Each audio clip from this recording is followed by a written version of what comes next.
चलो एक्सेलरेशन देखेंगे। एक्सेलरेशन कब एग्जिस्ट करेगा? whenever there is change in velocity, whenever there is change in velocity, बोलो क्लियर है। और वेलोसिटी को चेंज करने के लिए किसकी जरूरत होती है? फोर्स की, ठीक है। लेकिन फोर्स नहीं, नेट फोर्स। क्या? नेट फोर्स का मतलब है कि अगर एक से ज्यादा फोर्सेस लग रही हैं तो उन दोनों का सम कुछ ना कुछ होना चाहिए, जीरो नहीं होना चाहिए। जैसे मान लो किसी गाड़ी को धक्का दे रहे हो, एक को इधर से दे रहा है 10 न्यूटन से और एक कोई अपोजिट डायरेक्शन में दे रहा है मान 10 न्यूटन से, तो दोनों एक दूसरे को क्या करेंगे? फोर्स तो लग रही है, लेकिन फोर्स लगना ही वेलोसिटी चेंज करने की निशानी नहीं है। नेट फोर्स होना चाहिए। नेट फोर्स मतलब अगर एक से ज्यादा फोर्स लग रही तो फोर्स का सम कुछ ना कुछ होना चाहिए। तो यहाँ पर सम क्या हो जाएगा? जीरो। मतलब नेट फोर्स क्या है? जीरो। तो एक्सेलरेशन भी जीरो। तो एक्सेलरेशन कौन डिसाइड करता है? Net force. बोलो क्लियर है। तो अगर किसी बॉडी पर नेट फोर्स लगेगी तो वो एक्सेलरेट करेगी, उसकी वेलोसिटी क्या होगी? चेंज। बोलो क्लियर है। तो एक्सेलरेशन बेटा, एक्सेलरेशन एक वेक्टर क्वांटिटी है ना, लिख लेंगे। एक्सेलरेशन क्या है? Vector quantity. एक्सेलरेशन की यूनिट होती है, ऐसा यूनिट अगर मैं बोलूं तो मीटर पर सेकंड स्क्वायर। सीजीएस यूनिट हो जाएगी सेंटीमीटर पर सेकंड स्क्वायर। बोलो क्लियर है। मेनली हम टू टाइप्स ऑफ एक्सेलरेशन देखेंगे, first is average and second is instantaneous. तो पहला हम देखेंगे average acceleration. Average acceleration, average acceleration हो जाता है change in velocity upon time interval. Average acceleration क्या होता है? चेंज इन वेलोसिटी अपॉन, ये कौन सा टाइम इंटरवल है? जितने टाइम में वेलोसिटी क्या हो रही है? चेंज। चेंज इन वेलोसिटी क्या होगी? Final velocity minus initial velocity upon time interval. So this is the formula for average acceleration.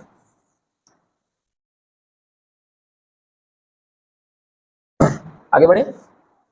Second हम देखेंगे इंस्टेंटेनियस एक्सेलरेशन। बेटा फास्ट नोट करते चलेंगे।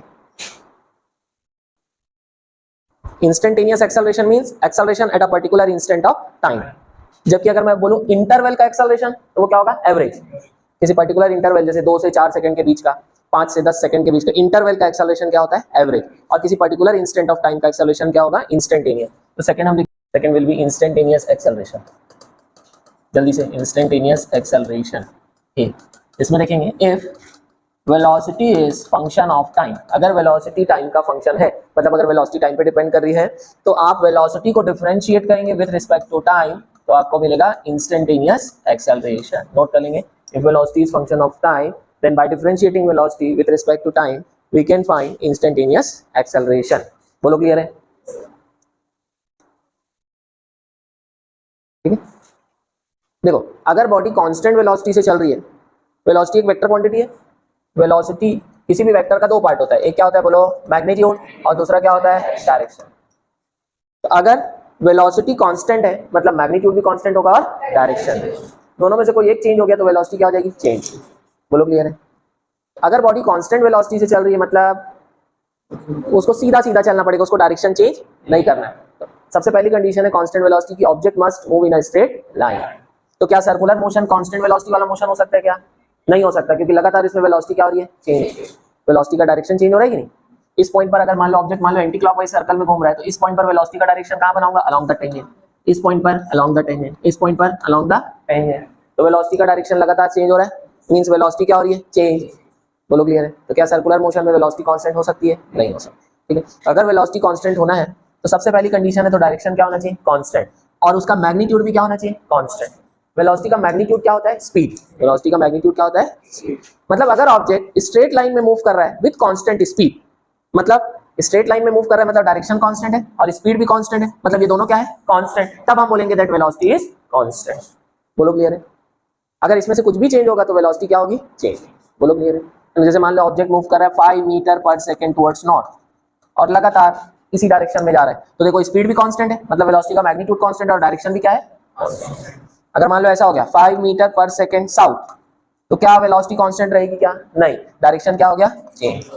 अगर ऐसा हो जाए 10 मीटर पर सेकंड नॉर्थ, क्या वेलोसिटी कांस्टेंट है? क्या नहीं है, भले डायरेक्शन कांस्टेंट है लेकिन स्पीड क्या हो गई? चेंज। तो स्पीड भी कांस्टेंट होना चाहिए, डायरेक्शन भी कांस्टेंट। बोलो क्लियर है, तब वेलोसिटी कांस्टेंट रहेगी।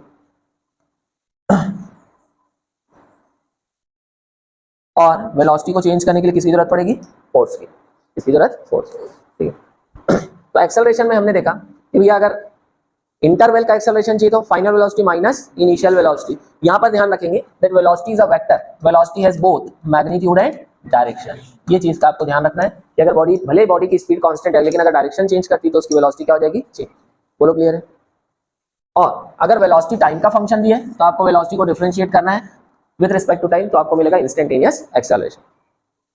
चलो क्वेश्चन देखेंगे। देखो बेटा, एक बॉडी है, ये मूव कर रही है towards right with speed of 5 metre पर सेकेंड, ठीक है। किसी वॉल से टकराने के बाद, वॉल वर्टिकल है और ये बॉडी राइट साइड मूव कर रही है हॉरिजॉन्टली, ठीक है। टकराने के बाद ये बॉडी टकराई, टकराने के बाद ये बाउंस बैक कर रही है अपोजिट डायरेक्शन में विद सेम स्पीड 5 मीटर पर सेकेंड। टाइम ऑफ कोलिजन जो लग रहा है वो लग रहा है 0.5 सेकेंड। क्या लग रहा है, 0.5 सेकेंड, ठीक है। आपको फाइंड करना है एक्सेलरेशन। क्या फाइंड करना है, find acceleration of body, find acceleration of body. अब देखो वेक्टर में मैंने आपको लास्ट क्लास में भी बताया है कि अगर एक डायरेक्शन को पॉजिटिव साइन दे रहे हो तो उसके अपोजिट डायरेक्शन को नेगेटिव साइन। तो आप लोग ये ध्यान रखेंगे कि राइट साइड को प्लस साइन देना है और लेफ्ट साइड को माइनस। चलिए बनाएंगे। So what will be acceleration of the body. चलो अब यहां पर देखो वेलोसिटी को चेंज होने में कितना टाइम लग रहा है, 0.5 सेकेंड। जितना टाइम टकराने में लगेगा उतना टाइम में वेलोसिटी क्या होगी, चेंज। तो हमको एक्सेलरेशन निकालना है ऑफ दिस टाइम इंटरवल, मतलब कौन सा एक्सेलरेशन है, एवरेज। टकराने के पहले की velocity initial velocity, so initial velocity is magnitude कितना है 5, डायरेक्शन इज टुवर्ड्स राइट इसलिए +5, इसलिए क्या प्लस। फाइनल वेलोसिटी क्या है 5 मैग्नीट्यूड है लेकिन डायरेक्शन अपोजिट तो -5, ठीक है। मैग्नीट्यूड भी लिखोगे और डायरेक्शन भी क्योंकि वेलोसिटी वेक्टर है। सो एवरेज एक्सेलरेशन का फॉर्मूला है change in velocity that is final velocity that is -5 minus initial velocity that is +5 upon time interval 0.5। कितना आ जाएगा average acceleration, -10 upon 0.5 that is -20 metre पर सेकेंड स्क्वायर। क्लियर है ये? So this is average acceleration. बोलो clear है बेटा, क्या गड़बड़ हुई थी? साइन का इसमें इंपॉर्टेंस है। कई बच्चे क्या करते हैं 5 - 5 0 कर देते हैं, जबकि acceleration is not change in speed upon time, it is change in velocity. तो इसमें डायरेक्शन की भी इंपॉर्टेंस है ना। बार बार क्यों रही है। velocity of an object is v equals to 6t square meter per second. Find acceleration of object. Find acceleration of object. First लिखेंगे between 1 to 3 seconds. Second लिखेंगे at t equals to 2 second, at t equals to 2 second. चलिए बनाएंगे दोनों parts.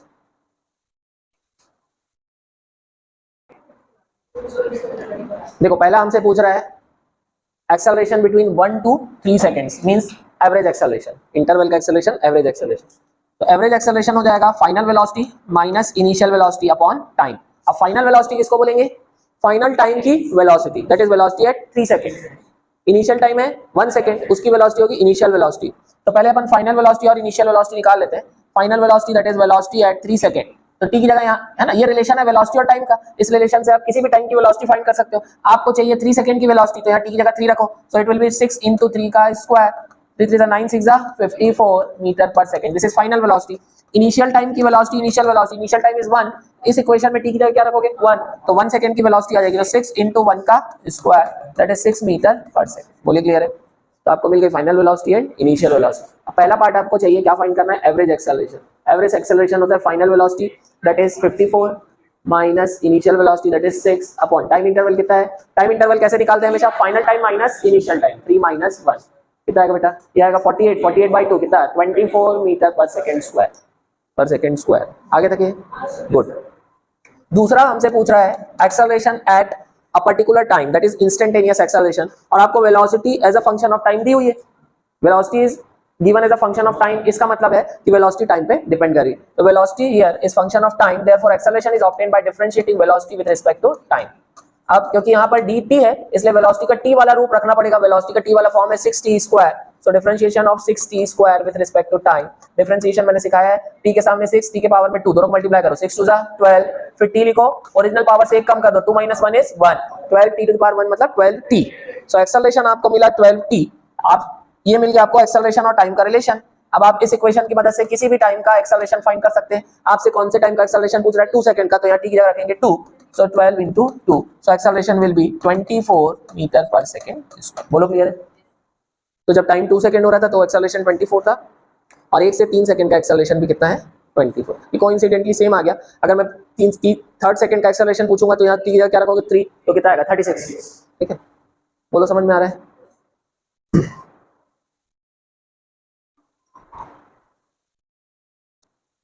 है ना, note करके हम लिखेंगे, accelerated motion is a non uniform motion. Accelerated motion is a non uniform motion, क्योंकि कांस्टेंट वेलोसिटी का मोशन यूनिफॉर्म मोशन होता है, वेलोसिटी चेंज हो रही है एक्सेलरेशन में, इसलिए accelerated motion is non uniform motion. Clear है? चलिए अब आगे बढ़ेंगे। नेक्स्ट हेडिंग डालेंगे बेटा, equations of motion. Next heading रहेगी इक्वेशंस ऑफ मोशन।